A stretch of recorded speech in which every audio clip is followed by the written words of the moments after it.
మరి ఈ రాష్ట్రంలో కూటమి ప్రభుత్వం ఏర్పడిన తర్వాత సాగునీటి ప్రాజెక్టుల విషయంలో ముఖ్యంగా రాయలసీమ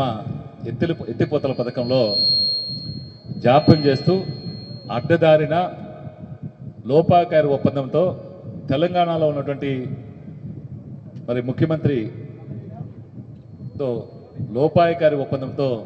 మరి ఎత్తిపోల పథకాన్ని నిర్వీర్యం చేస్తూ దాన్ని ఆపేసిన క్రమంలో, ఎందుకంటే ఈ రాయలసీమ ఎత్తిపోతల పథకం అనేది రాయలసీమ జిల్లాలతో పాటు నెల్లూరు ప్రకాశం జిల్లాలకు కూడా చాలా అతి ప్రాధాన్యతమైనటువంటి ఆ ప్రాజెక్ట్ పథకం. గతంలో పోతిరెడ్డిపాడు హెడ్రెగ్యులేటర్ ద్వారా మనకి సంవత్సరాలకు నీళ్ళు వస్తే ఆ రోజు 14,000 క్యూసెక్కుల దాన్ని 44,000 క్యూసెక్కులకు పెంచి ఈ ప్రాంతానికి సంవత్సరాలకు నీళ్లు తెచ్చి దివంగత మహానేత రాజశేఖర రెడ్డి గారు గొప్ప కార్యక్రమాన్ని చేశారు. మరి వారి కొడుకు జగన్మోహన్ రెడ్డి గారు ఇంకా గొప్ప ఆలోచనతో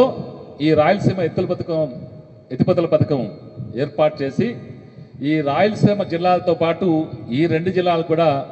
రైతాంగాన్ని ఆదుకోవాలి, ఎట్టి పరిస్థితుల్లో కూడా అన్ని సందర్భాల్లో కూడా ఏ యొక్క సెంటు భూమి కూడా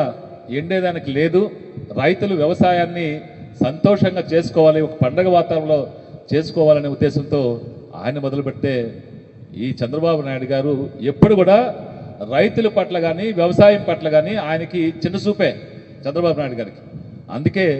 రైతు పక్షపాతం జగన్మోహన్ రెడ్డి గారు కావచ్చు, రాజశేఖర రెడ్డి గారు చేసిన ఏ మొదలు పెట్టినా దాన్ని ఆపే కార్యక్రమాలే చంద్రబాబు నాయుడు గారు చేస్తూ ఉంటారు.